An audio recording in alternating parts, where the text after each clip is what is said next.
जय हिंद साथियों, वंदे मातरम। आप सभी लोग देख रहे हैं समाधान स्टडी। जैसे कि आप सभी लोगों को पता है कि मैं केमिस्ट्री की क्लास आपको रिकॉर्डेड प्रोवाइड करता हूं और एक्सपेक्टेड क्वेश्चन वाली यह क्लास आप सभी के समक्ष आ चुकी है। पुनः आप सभी लोग जो है इस सेशन को शेयर करिएगा और सभी से चाहूँगा कि आप लोग जो है अधिक से अधिक संख्या में सेशन को जो है सभी विद्यार्थियों तक शेयर करिएगा। चलिए आज का यह सेशन बिल्कुल स्टार्ट करते हैं। अच्छा लगे तो लाइक करिएगा और शेयर करिएगा। देखिए, पहला क्वेश्चन स्टार्ट करते हैं और आपको बताना है कि आपने कितने क्वेश्चन इसमें से सही किया है।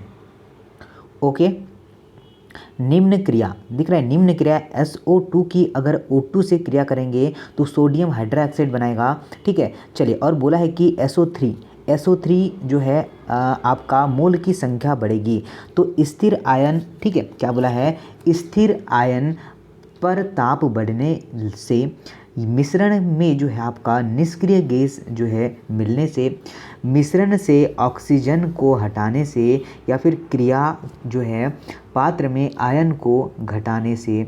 राइट आंसर सभी साथी नोट करिएगा क्या आंसर होगा। ठीक है, तो देखिए एक रिएक्शंस दी है आपके लिए। इसमें से जो होगा आपका इस अभिक्रम में क्या होगा, तो इसमें क्या होगा, जो है आयतन घट जाएगा।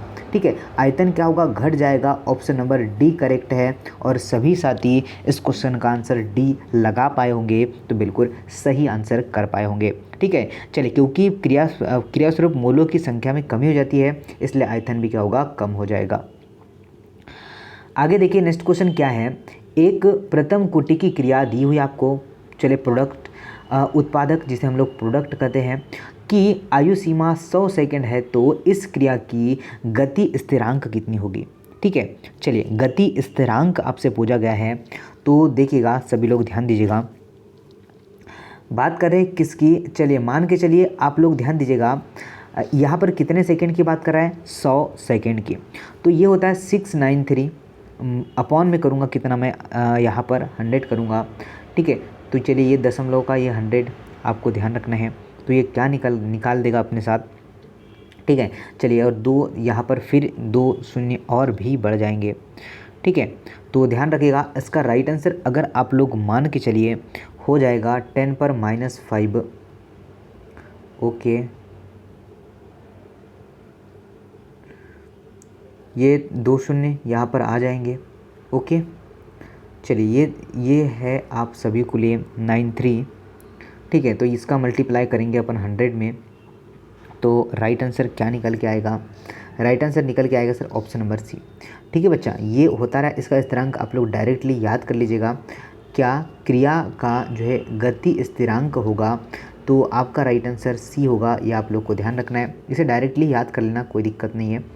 देखिए आगे नेक्स्ट क्वेश्चन आते हैं। देखिए क्या बोला है, किसी गैसीय क्रिया की दर 3 गुनी हो जाए, किसी गैसीय क्रिया की दर 3 गुनी हो जाती है तो ताप 10 डिग्री से लेकर जो है आपका 10 से लेकर 25 डिग्री बढ़ जाता है। इस क्रिया की जो है सक्रियण ऊर्जा आपको क्या होगी ये बताना है। इसमें सक्रियण ऊर्जा क्या होगी यह आप लोगों को बताना है। तो चलिए बताइएगा क्या आंसर हो जाएगा। तो नोट करिएगा साथियों, इसकी सक्रियण ऊर्जा की बात करें तो क्या होगा, 40 हो जाएगा, ये आप लोग को ध्यान रखना है।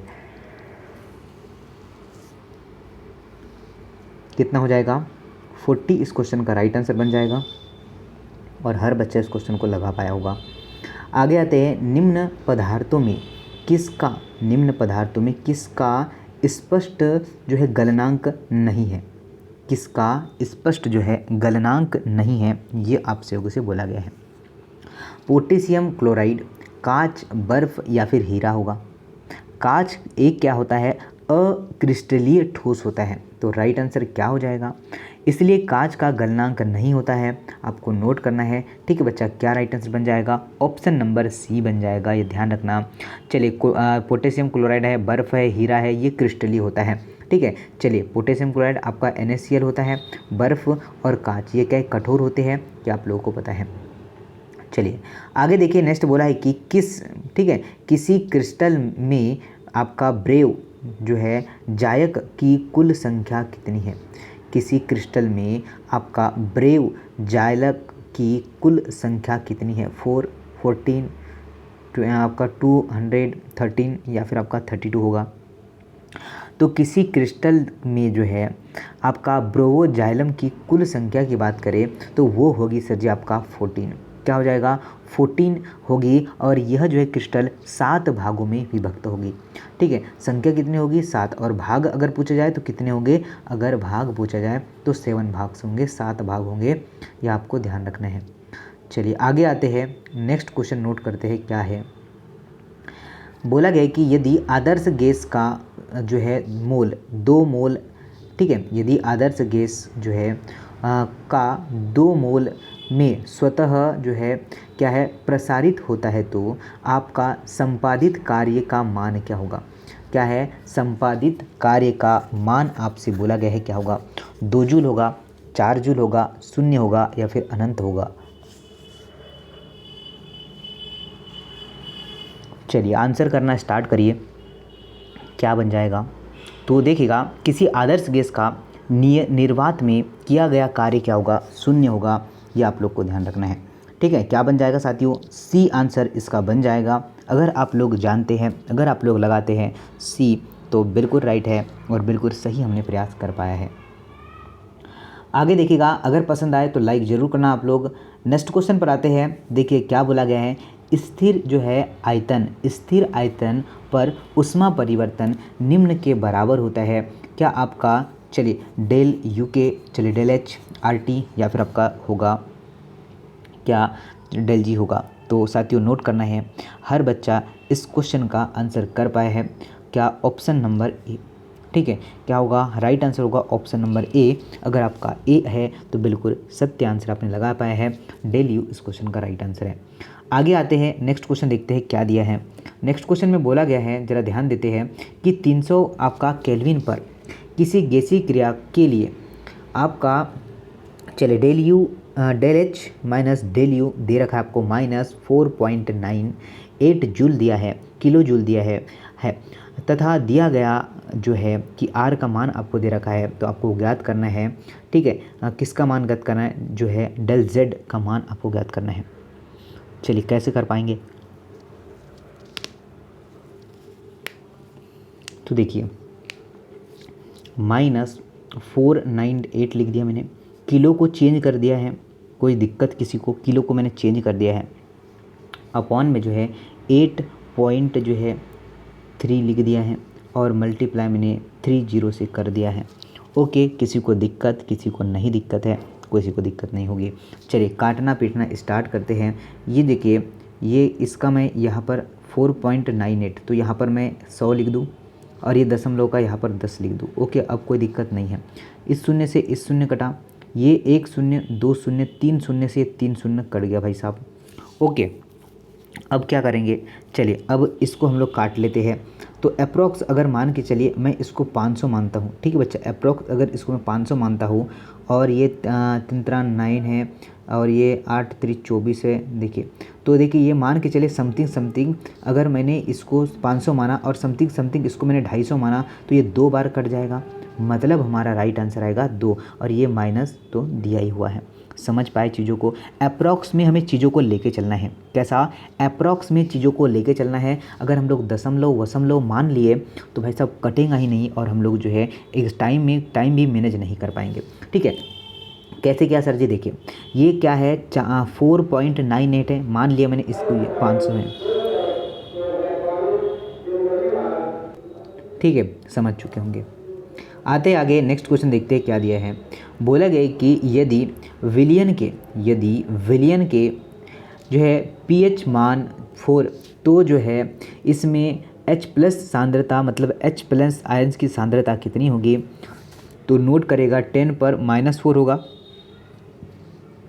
10 पर -4 होगा।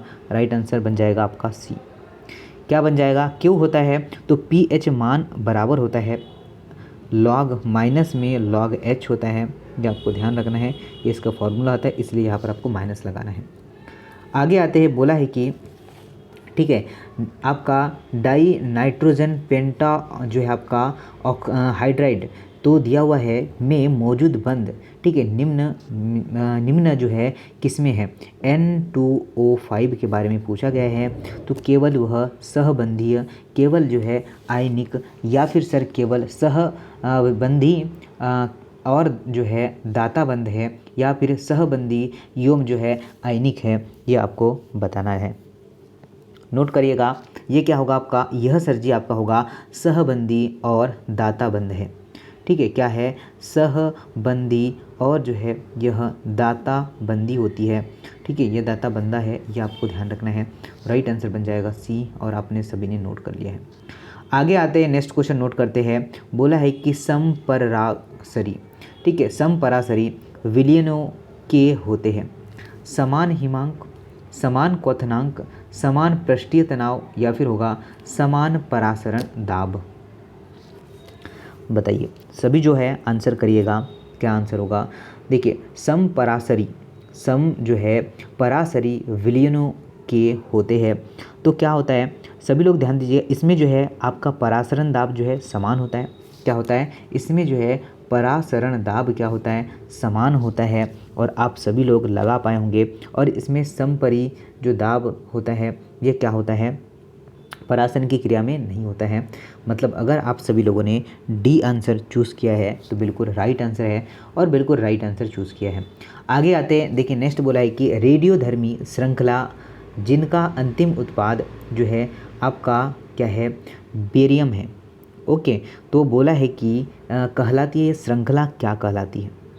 तो सभी लोग नोट कर लेगा, जिनने भी आंसर लगाए हैं, थोरियम श्रृंखला, आपका फेरियर श्रृंखला, या फिर एक्टिनियम श्रृंखला, या फिर आपका नेपचुरियन श्रृंखला। तो बिल्कुल सही है, सत्य है, और बिल्कुल करेक्ट आंसर है। क्या होगा, डी आंसर बिल्कुल सत्य है, और आपने बिल्कुल यही आंसर लगा पाया है। देखिए आगे आते हैं, बोला गया है कि चलिए कार्बन और नाइट्रोजन की बोला गया है कि कार्बन नीचे परमाणु क्या होती है, संख्या होती है, ऊपर क्या होता है, परमाणु भार होता है। ठीक है, नीचे ऊपर दो संख्या दिख रही है, परमाणु संख्या, परमाणु भार। ठीक है, क्योंकि क्या होता है, कैसे पहचानेंगे परमाणु संख्या और परमाणु भार, हमारा कहाँ होता है सर जी, सर के ऊपर होता है। तो ऊपर वाला सर के ऊपर क्या है, आपका भार होता है। देखें क्या है, समस्थानिक, या फिर आपका जो है आइसोटोन, आइसो जो है टोन, या फिर आपका आइसोबार, या फिर आइसो जो है आपका आइसोस्टर, क्या आंसर बन जाएगा, क्या कहलाते हैं, ज़रा बता पाएंगे क्या कहलाते हैं। नोट करिएगा, ये जो है न्यूट्रॉन की संख्या, चलिए अरे भाई साहब थोड़ा क्वेश्चन यहाँ पर आइसोटोनिक कहलाएंगे, ये ध्यान रखना। ठीक है, ठीक, आइसोटोनिक कहलाएंगे। यहाँ पर आप लोग नोट कर लीजिएगा, कार्बन जो है 6 7 ये दिया है ना, समस्थानिक जो है नहीं होंगे, और जो है ना ही इनका जो है समस्थानिक होंगे, या फिर आपका जो है, देखिए सभी लोग ध्यान दीजिएगा, यहाँ पर ध्यान दीजिएगा, ये थोड़ा प्रिंट मिस्टेक हो चुका है। ठीक है साथियों, ये आपका यहाँ पर 7 होना चाहिए। ठीक है, तो ये 7 7 है, तो नीचे परमाणु जो है संख्या समान होगी, आइसोटोप कहलाएंगे, ये ध्यान रखना है। ठीक है, चलिए आइसोटोन कहलाएंगे, यह आपको ध्यान रखना है। चलिए आगे आते हैं, नेक्स्ट क्वेश्चन देखिए आपके समक्ष है। ठीक है, एक दो प्रिंट मिस्टेक रहती है, चलिए देखिए क्या बोला है। ठीक है, क्वेश्चन देखिए, नोट करिएगा क्या दिया है। बोला है कि इलेक्ट्रॉन आपका एफिनिटी का मान धनात्मक होगा। तो किसका मान धनात्मक होगा साथियों, ध्यान रखिएगा। चलिए किसका मान धनात्मक होगा, तो जो है OH बनाता है, और O से आपका right answer option number A होगा। ठीक है, प्रथम इलेक्ट्रॉन बंधुता धनात्मक होगी, पहली वाली पॉजिटिव होगी। ठीक है, और दूसरी वाली क्या होगी, और तीसरी वाली, दूसरी और तीसरी क्या होगी, नेगेटिव होगी। ये आपको ध्यान रखना है। ओके, चलिए आगे देखते हैं, नेक्स्ट क्वेश्चन देख लेते हैं क्या है। नेक्स्ट क्वेश्चन की बात करें, निम्नलिखित में से कौन सा समूह अभी आपका रंगीन आयन होते हैं, रंगीन आयन होते हैं, ये हमसे बोला गया है। तो आयनों के रंग अयुग्मित इलेक्ट्रॉन के कारण होते हैं, और अब सभी लोग लगा पाए हैं ऑप्शन नंबर सी। ठीक है, चलिए फेरस है, कोबाल्ट है, ये सब कुछ इस क्वेश्चन का राइट आंसर बन जाएगा, और आप लोगों ने सभी ने बहुत शानदार आंसर लगा पाया होगा। देखिए आते हैं नेक्स्ट क्वेश्चन की ओर साथियों, और काफ़ी सारे क्वेश्चन हैं, मज़ेदार क्वेश्चन हैं, सभी देखेंगे। बोला गया कि निम्न आयनों में कौन सा जो है न्यूनतम त्रिज्या वाला होता है, न्यूनतम त्रिज्या वाला कौन सा होता है। तो देखिए संक्रमण तत्व यहाँ पर जो है कब का लेफ्ट से राइट में होते हैं। कहाँ से होते हैं, आपके लेफ्ट से राइट में क्या होते हैं, आपके संक्रमण तत्व होते हैं, यह आप लोगों को पता है। ओके, तो देखिएगा सभी बच्चा ध्यान दीजिएगा, जिन भी बंधुओं ने आंसर लगा पाया है ऑप्शन नंबर बी, ठीक है बच्चा, आंसर ऑप्शन नंबर बी लगा पाया है, ये बिल्कुल सही आंसर होगा और हर बच्चा इस क्वेश्चन को कर पाएगा और डेफिनेटली अगर पढ़ रहा है तो बिल्कुल कर ही पाएगा। निम्नलिखित में से कौन से अधिकतम ऑक्सीकरण संख्या दर्शाते हैं, निम्नलिखित में से कौन जो है अधिकतम ऑक्सीकरण जो है संख्या को दर्शाते हैं। चलिए OS या फिर आपका Mn कोबाल्ट, चलिए या फिर आपका जो है Cr होगा। तो देखिए प्रथम श्रेणी में आपका Mg इस क्वेश्चन का राइट आंसर हो जाएगा, या फिर आपको देखना है कि तृतीय श्रेणी, यहाँ पर क्या बोला है, तृतीय श्रेणी संक्रमण में आपका चलिए Ru और आपका ओस्मियम और ऑक्सीजन जो है आपका ऑक्सीकरण अवस्था प्रदर्शित करते हैं। तो आपको नोट करना है इस क्वेश्चन का राइट आंसर क्या बन सकता है, राइट आंसर बन जाएगा आपका ओस्मियम, ठीक है, राइट आंसर क्या बन जाएगा आपका ऑप्शन नंबर ए बन जाएगा, ठीक है। चलिए आगे देखते हैं, नेक्स्ट क्वेश्चन नोट करना। नेक्स्ट क्वेश्चन की बात करें तो अधिक चुंबकीय आघूर्ण निम्न द्वारा दर्शाया जाता है। तो किसके द्वारा हम लोग चुंबकीय आघूर्ण को दर्शाते हैं, तो D5 के द्वारा दर्शाते हैं, ये आपको नोट करना है। तो राइट आंसर आपका बन जाएगा option number A is the right answer.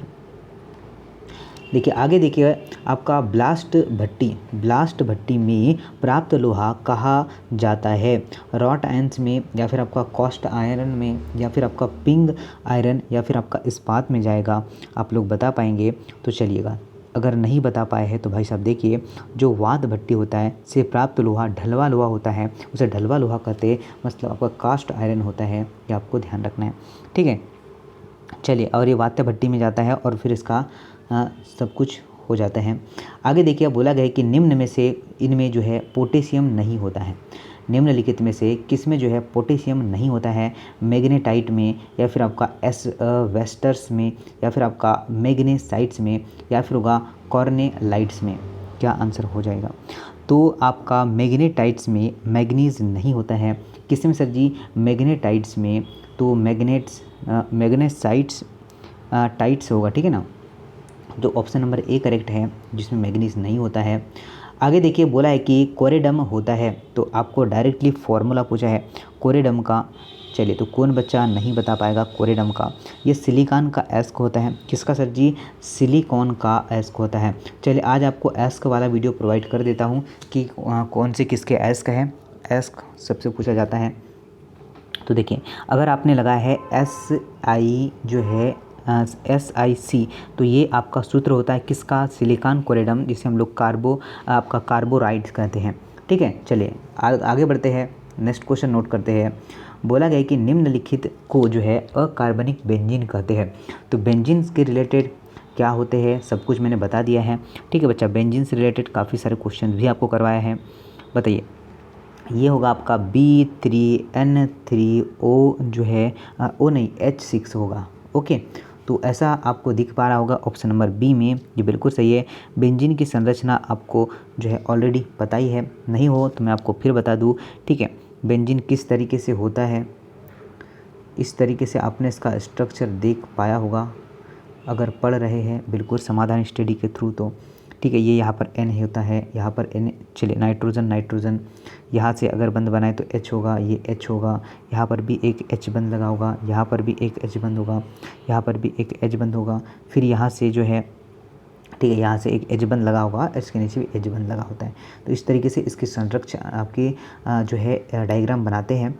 देखिए आगे देखिए बोला गया है कि बहुत सिंपल क्वेश्चन है कि आपसे बोला है 32 ग्राम जो है 32 ग्राम ऑक्सीजन की मोलर जो सांद्रता 10 लीटर की होती है, तो क्या होगा 3.2 जो है मोल प्रति लीटर होगा क्या, या फिर आगे देखिएगा क्या होगा 3.2 ग्राम प्रति लीटर होगा, या फिर आपका जो होगा 1 जो होगा मोल प्रति लीटर, या फिर 0.10 जो है मोल प्रति लीटर होगा।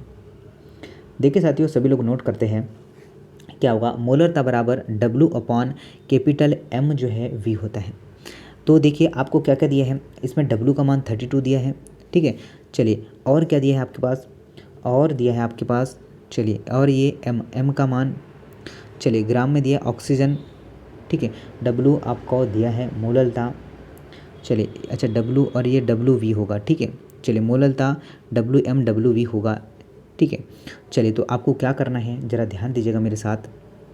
W चलिए अपन WV होगा, ये आपको ध्यान रखना है, मोलरता हमें निकालना है ना। तो 32 × 32 और जो है मल्टीप्लाई L, ये लीटर मतलब आपकी सांद्रता है, इसे L या V हम लोग लिख सकते हैं। तो 10 लिख दिया, 32 से 32 का कट गया है, तो राइट आंसर आपका 0.1 होगा, 0.1 होगा। क्या डी आंसर आप लोग लगा पाएंगे क्या? ठीक है साथियों, डी आंसर आपका होगा, राइट आंसर होगा, यह आप लोग को ध्यान रखना है। आगे चलते हैं, नेक्स्ट क्वेश्चन देखते हैं। नाइट्रस ऑक्साइड के बारे में बोला है कि हंसने वाली गैस कौन सी है? Nitrous oxide, option number A इसका बिल्कुल आंसर होगा। N2O जिसे हम लोग कहते हैं नाइट्रस ऑक्साइड। क्या ऑप्शन नंबर ए हर बच्चा लगा पाया है क्या? बिल्कुल लगा पाया है, बिल्कुल लगा पाया है। बोला है निम्न यौगिकों में किसका सर्वोच्च जो है क्वथनांक होता है? आपका N हेक्सेन या फिर N पेंटेन या फिर 2 जो है आपका मेथिल जो है आपका जो है ब्यूटेन या फिर 2 डाई मेथिल प्रोपेन। अगर आपने N जो है हेक्सेन आंसर लगाया है तो बिल्कुल सही है सर, बिल्कुल सही है। ऑप्शन नंबर क्या है? ए करेक्ट है और हर बच्चा हर साथी इस क्वेश्चन को लगा पाया है। आगे देखिएगा, नेक्स्ट बोला है एक रिएक्शंस दिए है आपको, ठीक है। CH3 साथ में CH2 और Cl के साथ अगर क्रिया कर जाए तो CH3Cl2 और आपका, ठीक है, ये क्या बनाएगा? ये ब्यूटेन बनाएगा। तो आपसे बोला गया है को जो है क्या इस प्रोसेस को क्या कहते हैं? डायरेक्टली देखिए, ये जो प्रोसेस होती है उसे हम लोग क्या कहेंगे? उसे हम लोग कोर हाउस जो है आपका संश्लेषण कहेंगे, ठीक है, कोरे हाउस संश्लेषण कहेंगे। और इसका यूज़ की बात करें तो एल्केन में इसका यूज़ करते हैं हम लोग। किस में? एल्केन में। चलिए ये मैंने आपको एल्केन एल्काइन क्या होते हैं इसके बारे में बता रखा है। चलिए आगे आते हैं, देखिए नेक्स्ट है कि बोला गया है कि CH आपका CHO10 और O, ठीक है, यह जो है में आइसोमर की संख्या कितनी होती है? ठीक है, आइसोमर की संख्या आपसे बोला गया है साथियों, नोट करना। आपका 7 क्या होती है? आइसोमर की संख्या होती है। 4 क्या होते हैं आपके? चलिए आपके एल्कोहल कितने होते हैं? ठीक है, एल्कोहल की बात करें तो 4 होते हैं। 3 क्या होते हैं? तो 3 आपके जो है इथेन होते हैं। तो इन दोनों को मिलाकर क्या होगा? संख्या कितनी होगी आपकी? 7 हो जाएगी, ये आपको ध्यान रखना है। नेक्स्ट क्वेश्चन देखिए क्या बोला गया है। एक जो है आपको संरचना दी है, इसका IUPAC नाम आपको बोला है। तो देखिए यहाँ पर क्या आएगा, ठीक है, ज़रा ध्यान दीजिएगा। यहाँ पर आएगा CH3, यहाँ पर भी आएगा आपका CH3, यहाँ पर O बंद है, ठीक है। चलिए तो यहाँ पर कार्बन बंद आएगा, यहाँ पर कार्बन, यहाँ पर कार्बन, और ये थोड़ा ऊपर डबल बॉन्ड के साथ जुड़े हैं ना। चलिए ये रहने दीजिएगा, ठीक है। चलिए इसे मत मिठाइएगा, ये ऑक्सीजन तो सही है, पर यहाँ पर जो डबल बॉन्ड दिख रहा है आप लोग को, ठीक है। चलिए तो ये यहाँ पर C और यहाँ पर C होगा। तो अब ये क्या कहलाएगा? आप लोग बता पाएंगे कि ये आपका इथेनोइक जो है एनहाइड्राइड्स कहलाएगा। ऑप्शन नंबर बी कहलाएगा। क्या होगा? ऑप्शन नंबर बी कहलाएगा, ये आपको नोट करना है। तो आई होप आपका आज का यह सेशन आपको पसंद आएगा और मैंने आपको 28 जो है क्वेश्चन करवाए हैं। आई होप यह सेशन आपको बहुत पसंद आएगा। अगर पसंद आता है तो लाइक करिएगा और ऐसे ही प्रिपरेशन करना है और देखना है कि आपको हर टॉपिक के यहाँ पर क्वेश्चन मिलने वाले हैं। जो एक्सपेक्टेड वाला सेशन है ना, वो यही होने वाला है आप सभी के लिए। तो थैंक यू वेरी मच। जय हिंद गाइस, मिलते हैं नए सेशन में। वंदे मातरम।